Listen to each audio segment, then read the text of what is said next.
የኦርቶዶክስ ተዋሕዶ ሃይማኖት እኮ መስቀልና ማተብ ናቸው። መስቀልና ማተብ ናቸው። መስቀል በማተብ ነው የሚኖር አብሮን የማይወልቅ በእጃችን የምዘውን ማታ ማታ እናኖረዋለን እናስቀምጠዋለን። የአንገት ማተባችን መስቀል ግን ይለቃል አይለቅም? ይወልቃል አይወልቅም? አይወልቅም። ኢትዮጵያና መስቀሉ ታቦቱ ማተብና መስቀል ናቸው። እንዴት በሉ? መስቀል በሌላው ዓለም ይከበራል፣ በኢትዮጵያ ግን ለየት ይላል። እንዴት?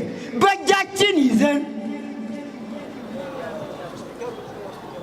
ከቤተ መቅደሳችን አስቀምጠን ግሸን ላይ መስቀሉን አስቀምጠን ነው የምናከብረው። እዚሁ እኮ ነው ያለ። እዚሁ ኦሪጂናል ትሉት የለ። በኢትዮጵያ የሚከበረው መስቀል እኮ ኦሪጂናል ነው ማለት መስቀሉ እዚህ ነው ያለ ማለት ነው። ታቦቱን ስናወጣ ጥምቀት ስናከብር ስንሸከም ታቦቱ አክሱም ነው ያለ። ታቦቱን በራሳችን ተሸክመን መስቀሉን በእጃችን ይዘን ስናከብር ሌላው ዓለም ይህን እድል ያገኘው ያከብራል። አዎ ባህል ታቦት ግን የላቸውም። መስቀልን ያከብራሉ። መስቀሉ ግን ኢትዮጵያ ነው ያለ። አዩ አዳይን የጥምቀት መስቀል የጥምቀት ታቦት ተሸክመን የምናከብረው የመስቀል ዘመን የምናከብረው ባህል ማን ነው የሚያደበዝዘው? ማን ነው የሚያዳክመው? ማን ነው እንዲቀዘቅዝ የሚያደርግ? አስተውል ትውልድ፣ እንዳታቀዘቅዘው። ሞቅ ሞቅ አድርገው፣ ደመቅ ደመቅ አድርገው፣ ታቦቱን አጅበው።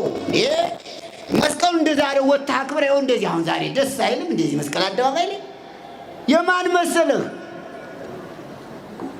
ያንተ ነው። ፈሪ አትሁን።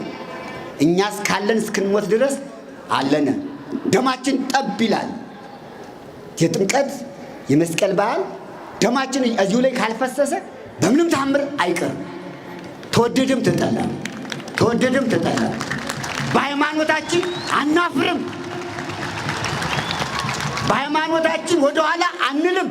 አሁንም ጀምሮ አንገቴን እሰጣለሁ። በምንም ታምር አይዞ። ካከበርከው ትከብራለህ። ከፈራ ፈሪ እኮ አያመልጥም።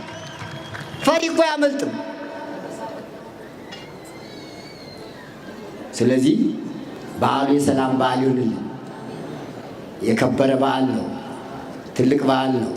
እግዚአብሔር ከሁላችን ጋር ይሁን። አንዳንድ ጊዜ ቁጭት ያናግራል።